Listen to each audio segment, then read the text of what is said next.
Good afternoon, traders. John Caruso coming to you here for the afternoon of May 12th with a quick look back on today's session. It's moving day for stocks. We're seeing the stock market get lit up right now. The S&P's down 1.6, NASDAQ down 2.19, and the Russell 2000 is down over 2% right now. Hotter than expected reading on CPI. Please do not tell me that surprised you. Obviously, we've seen some massive gains here in the commodity markets on the reflation trade over the past 6 months. And to finally see a CPI number that beats expectations should not shock anybody. So CPI came in up 0.8 month over month. The market was looking for up 0.2. So a very hot reading on CPI. So we're getting some price distribution in stocks.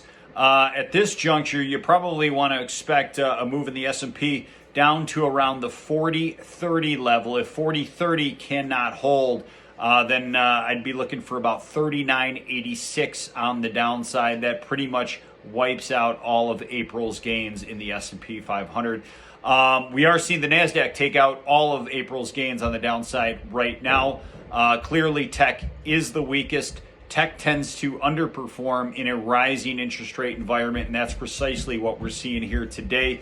We've got the 10-year yield sitting at 1.70%, just a hair away from the one-year high of 1.78%. Can we get there over the next couple of days? I think it's very possible that we can.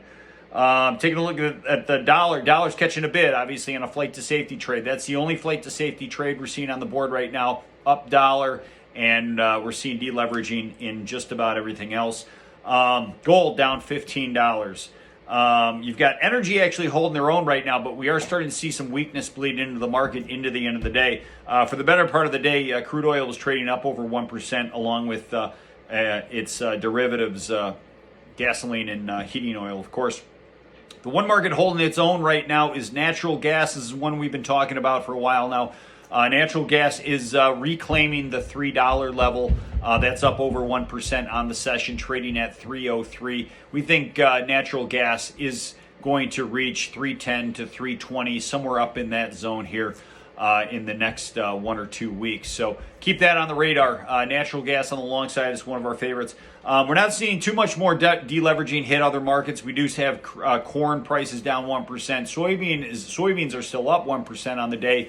But we are seeing an approximate 1% slide in copper, which is a pretty modest move considering the price gains that we've seen in some of those markets. So at some point, we do expect a dip to be bought in stocks. I am still not bearish, but we are starting to think in that direction in coming months here.